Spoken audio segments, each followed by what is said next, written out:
We're also reviewing Parasite, and we just saw that movie a few days ago. That movie. And that movie is amazing.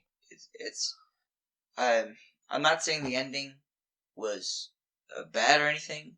I think it was still great. Yeah, it was still a great ending. But everything up until that point was perfect. Yeah, it flowed great. The tone was like set, and the pace was good.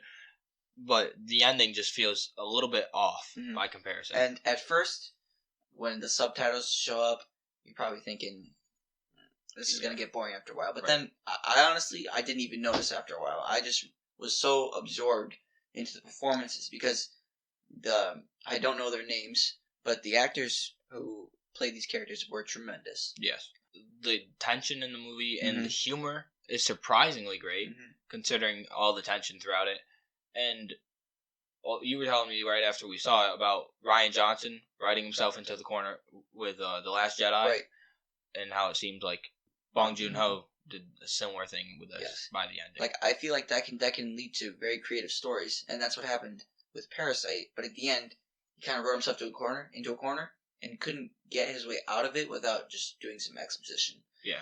And the end, by the time you get there, it really just feels like an exposition dump for a bit. Yeah. I mean, the exposition is still good. Yeah, it's not bad, and it doesn't take away from the story, but it doesn't really add anything meaningful. Right. And throughout the movie, it like grips your attention, and then once you start getting into the end, it starts to drag a bit. Yeah. So, but the blending of genres in that film is just tremendous. You said it has humor, right? But it's so tense. There's suspense. There's horror at moments. Right. There's just one shot in the movie that's truly very creepy. I'm getting chills just thinking about it now. I mean, you'll know when you see it, but it's just it's surprising, and that's the best way to describe Parasite. It's just surprising. Yeah, and not in a bad way at all. It definitely deserved to win Best Picture. Yes, I can't praise it enough because that movie is so good. Me either.